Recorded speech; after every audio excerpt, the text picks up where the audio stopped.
If you go back just a few decades, these devices were a common sight on industrial buildings, warehouses, farm structures, and even residential rooftops across the United States and Australia. But today, walk through any modern housing development, and you'll barely find a single one. They are called turbine ventilators, or whirly birds. And independent testing has shown they can reduce peak attic temperatures by up to 37 degrees Fahrenheit and lower cooling costs by nearly 15% using no electricity, no motors, and no electronic components at all. So if they were this effective, why did they disappear? And if the data is accurate, should they make a return?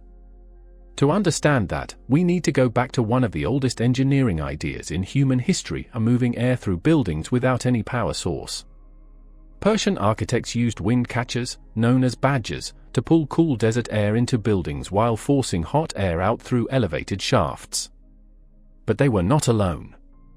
In China's Tang dynasty, Buddhist monks built natural ventilation channels into cave systems to regulate temperature and airflow underground. And in medieval Europe, air was considered one of the fundamental elements of life, and buildings were designed with the idea that they needed to breathe just like humans. All of these systems were passive, relying only on building shape and natural wind movement. That approach changed during the Industrial Revolution. Deep mines required fresh air to keep workers alive, leading engineers to develop fire-powered ventilation systems and manually operated fans. By the 18th century, even the Houses of Parliament in London had installed an early mechanical system known as a blowing wheel to replace stale air with fresh circulation. In the 19th century, engineers like David Boswell Reid built steam-powered ventilation systems for hospitals and military barracks, where poor air quality could quickly become life-threatening. But all of these systems had one thing in common: they required fuel, maintenance, and continuous operation. The real shift came in 1910, when engineer Samuel Uriot patented a spinning roof-mounted device designed to extract air from inside buildings. His invention was described as both a ventilation solution and a method to prevent chimney downdrafts, the reverse flow of air that could push smoke back into a home. Unlike previous systems, this device required no fuel, no electricity, and no human control. Just wind. Its purpose was to solve a major problem in homes: trapped attic heat. During summer, sunlight heats the roof surface continuously, turning the attic into a heat chamber where temperatures can exceed 150 degrees Fahrenheit.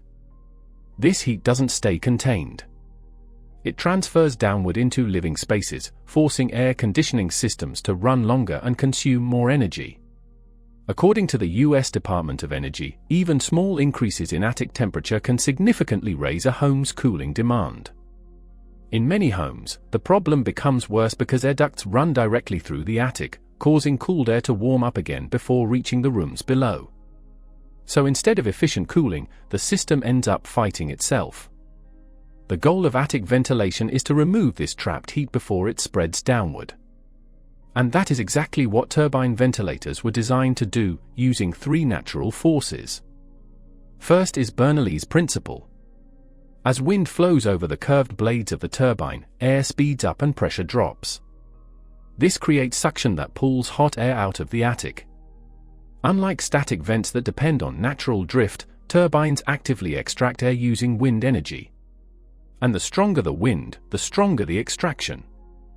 Second is the stack effect. Warm air is lighter than cool air, so it naturally rises.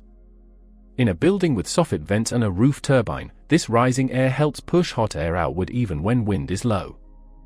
Third is the Venturi effect. As air passes through narrow gaps in the spinning structure, its speed increases further, lowering pressure and accelerating airflow. Together, these three effects create continuous exhaust at the highest point of the roof, pulling hot air out while drawing cooler air in from below. Studies have shown that turbine ventilators can increase attic ventilation rates by around 15% annually, with improvements reaching up to 50% in optimal wind conditions. In regions like San Diego, properly installed systems have reduced peak attic temperatures by up to 37 degrees Fahrenheit, leading to average energy savings of about 14.6%.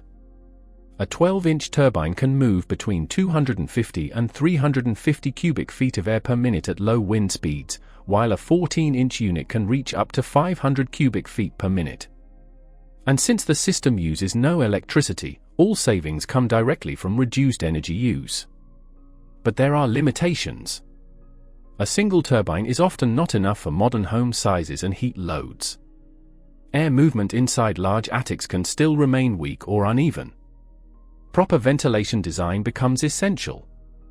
Most building standards recommend 1 square foot of ventilation per 300 square feet of attic space, with higher requirements in hot and humid climates. Another issue is mechanical wear.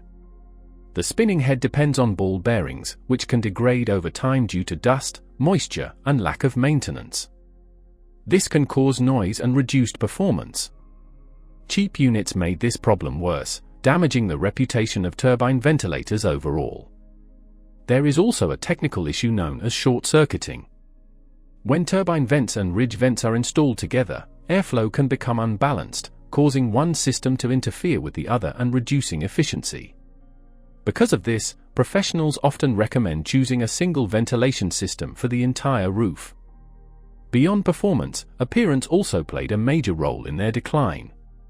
Turbines are visible from the ground, and modern housing design prefers clean, uniform rooflines. Ridge vents, in contrast, are almost invisible.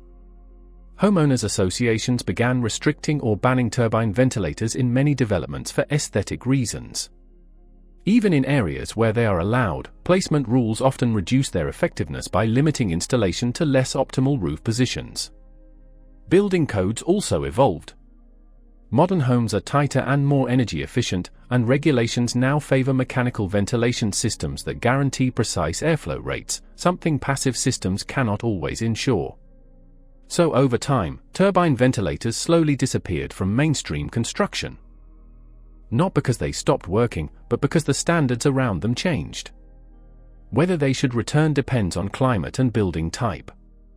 In hot and windy regions, they can still be a cost-effective solution for reducing attic heat and lowering energy bills.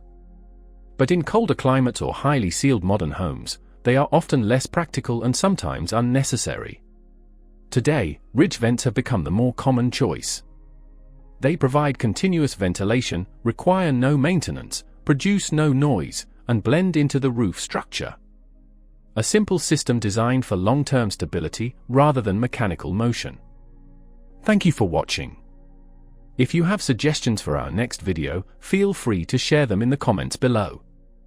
We'll be sure to give you an acknowledgement for your contribution. Thank you for joining us on this journey ordinary. Don't forget to like, subscribe, and stay tuned for more stories woven through the smallest details.